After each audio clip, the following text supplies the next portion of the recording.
In this video, I'm going to show you how to make a gift set that includes a vintage card design and a pretty little box decorated with wallpaper. I picked up the wooden box at a hobby shop. I didn't want to just give a card only, but I wanted to make something special to go with it. So I looked through my wallpaper sample book to find some inspiration. I have an arrangement with a local paint and wallpaper store. They call me whenever they have more expired wallpaper sample books. So I have quite a collection. This is a small project, but I'm sure I will need more than one sheet of paper for this project.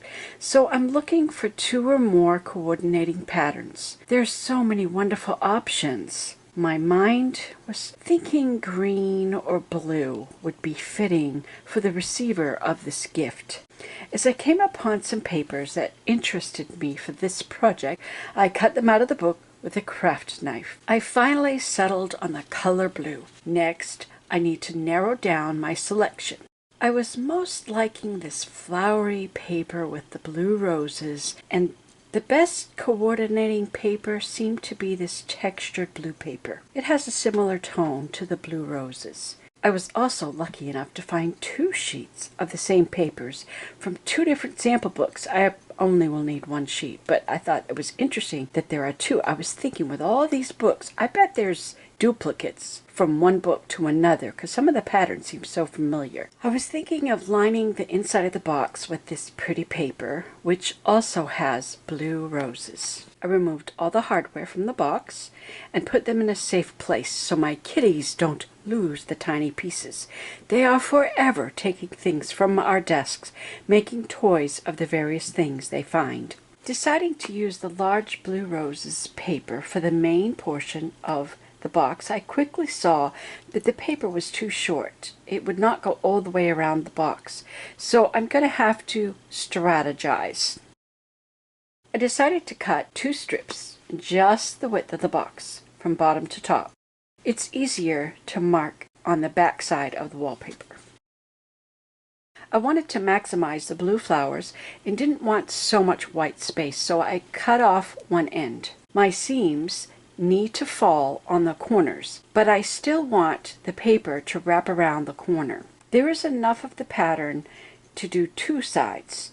I only need a small piece, maybe a 1/2 inch to 3/4 inch to wrap around the next corner. The second piece can start on the corner. I'm not really liking all this white space, so I guess it'll take 3 pieces to go all the way around the box. As long as the start of each piece is on one corner and it wraps around at least 1 or more corners, that will work, so we don't have any odd seams in the middle. Again, I needed to trim off some of the white.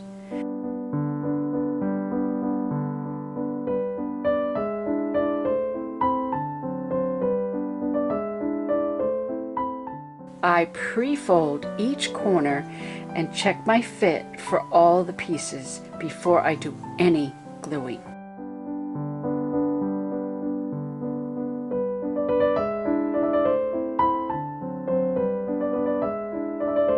Now that I have all my pieces, I am ready to start gluing them on.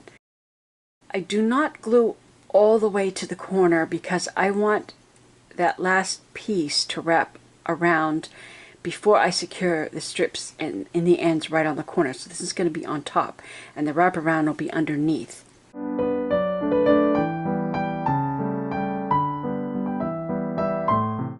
The second piece I can glue down fully because the previous piece goes around the corner.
Now to line the inside of the box.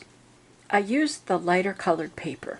I cut 2 strips again, about 1/4 inch to 3/8 of an inch wider than the depth of the inside walls, because my plan is to fold the edge where the cover inside meets the walls.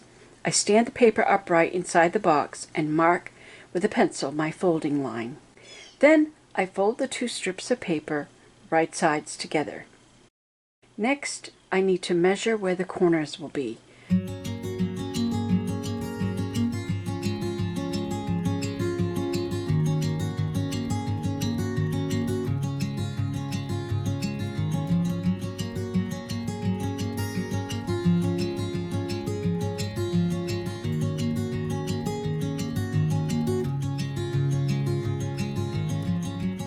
I cut a small notch out of each corner.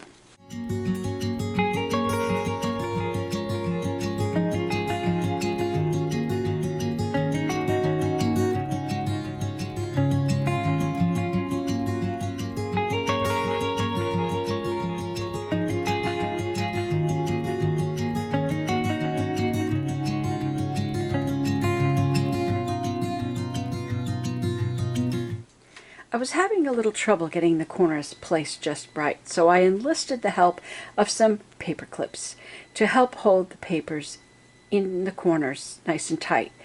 This helped me get a more accurate placement of the corners. Just like I did on the outside, the corner needs to be covered from one side going around to the next at least once. If I have to start a new piece, it can begin on the corner. Luckily, with this small print, I don't have to pay too much attention to the pattern because there is less plain white open spaces as the pattern I used on the outside of the box.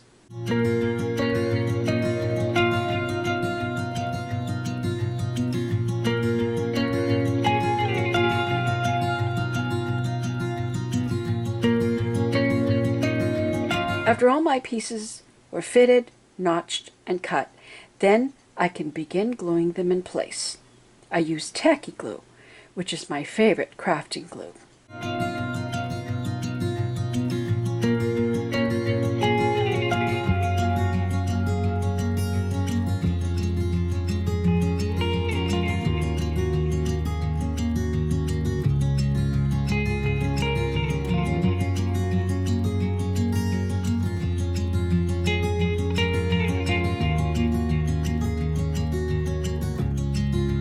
The lining on the bottom just needs to be the size of the opening since the corners are already covered. I check the fit to be sure it lays flat before gluing in. And of course, you don't measure that before you put the sides on because the sides are going to take up a little bit of space and that will make it even smaller.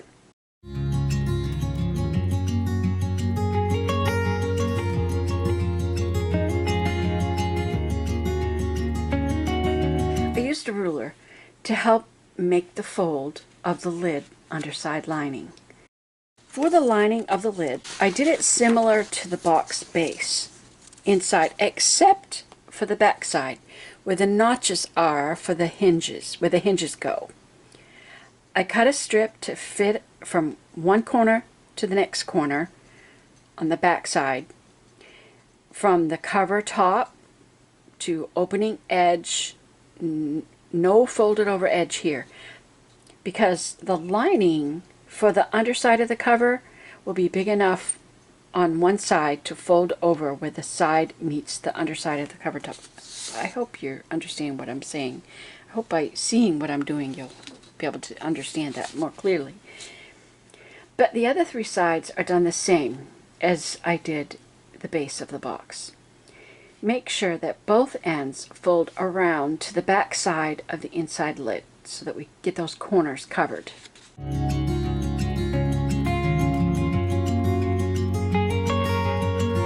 With all my pieces cut and folded, I'm ready to glue them in place. First, I do the 3 sides, then the underside cover, and the final piece is the notched back side.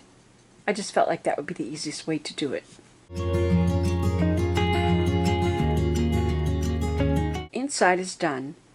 Now to complete the outside lid. I started by cutting first my notched edge where the hinges will go, so I start on the back corner. I chose the blue textured paper and cut strips wide enough to fold over onto the top edge.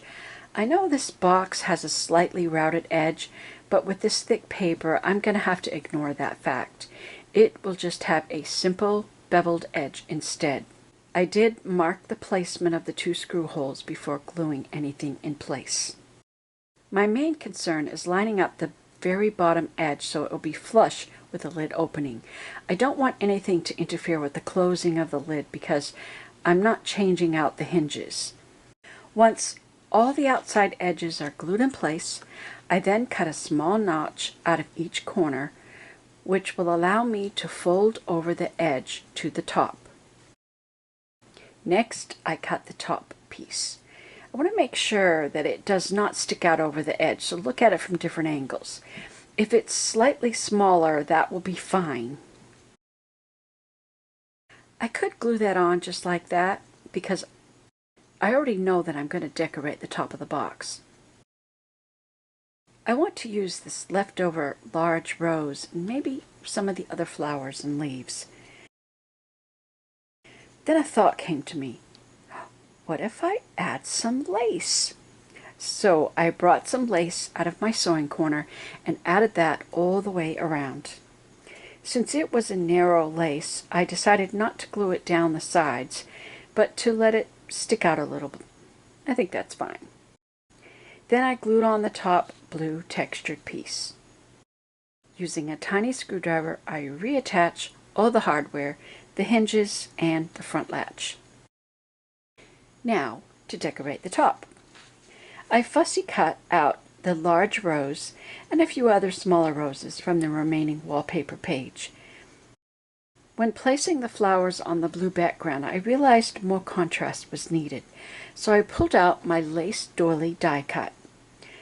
I found one that fit the box. I managed to find enough leftover white space of the same wallpaper, which is a creamy white color, not the same white as would be my basic white cardstock.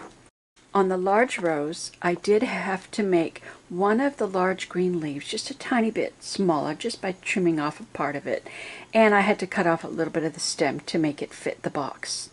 I thought to use some of the smaller roses inside the box, but then I decided against it because I could use them on the card, which I had not yet made. Our pretty little box is done. Now for the card, using the leftover wallpaper scraps that I have from doing this project. The card base obviously has to be blue, so I picked a shade that would kind of coordinate. And the paper that I used to line the box will work nicely as a backdrop. I chose a Victorian lady from my stash of Victorian ephemera. Yes, she will do, but perhaps I'll cut her into an oval shape because Victorians loved oval frames. I punched out a design on each of the corners. That gives it a little extra touch. Now let's play with the leftover small flowers. Upon looking at them, I felt they needed a little enhancement. So I pulled out my markers and I just deepened some of the shadows and the details. I also ran the side of my marker around the edge to give a slightly darker edge so you don't see the white of the paper, since the paper is kind of thick because it's wallpaper. Yes, that looks nice. So fitting for the receiver of this gift and card, because she likes vintage things. Now, we just need an inside sentiment, of which I stamped a blue rose to match everything else. Now my little gift is ready to wrap, package, and mail, and I got it done in time. Just a few hours of work, and I whipped up a specialized gift and card. I wonder what she will use this little box for. Now I can't wait to use my large collection of free wallpapers for other crafting projects. If you want to see what I will be doing next, be sure to subscribe and hit the notification bell so you will be notified when I post another video. Thanks for watching.